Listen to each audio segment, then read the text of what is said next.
নির্বাচনের আগে লুট হওয়া অস্ত্র উদ্ধার ও অবৈধ আগ্নেয়াস্ত্র নিয়ন্ত্রণে ব্যর্থ ফলে আসন্ন সংসদ নির্বাচন বড় ধরনের ঝুঁকির মুখে পড়তে পারে এমন আশঙ্কা প্রকাশ করেছেন নিরাপত্তা বিশ্লেষকরা। পুলিশেরও ভাষ্য একই, নির্বাচনের আগে অবৈধ আগ্নেয়াস্ত্র নিয়ন্ত্রণই হবে সবচেয়ে বড় চ্যালেঞ্জ। মাহতাব মিনহাজের প্রতিবেদন।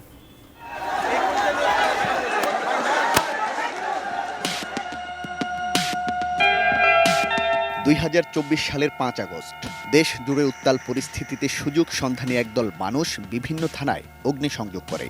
লুট হয়ে যায় আইনশৃঙ্খলা রক্ষাকারী বাহিনীর বিপুল পরিমাণ অস্ত্র ও গোলাবারুদ।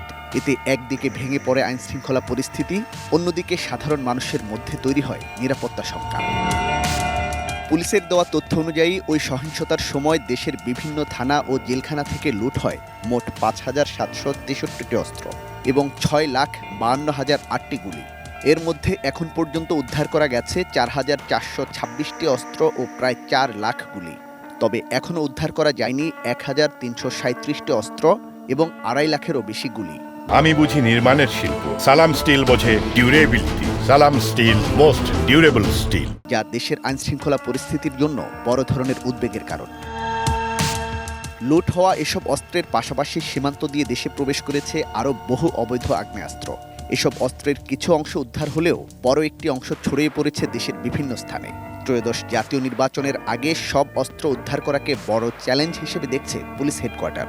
লুণ্ঠিত অস্ত্রটা বড় অংশ কিন্তু এক দফায় প্রথমেই উদ্ধার হয়ে গেছে। এখন যেটা হচ্ছে, আমরা আশঙ্কা করতেছি কোনো অস্ত্র হয়তো যেটা লোকজন নিয়ে গেছে বা কেউ হয়তো বা কোনো স্থানে রেখে গেছে, সাহস করতে পারছে না। যদি কেউ তথ্য দিয়ে থাকে তাহলে আমার মনে হয় একটা বড় অংশ অস্ত্র উদ্ধার করা সম্ভব।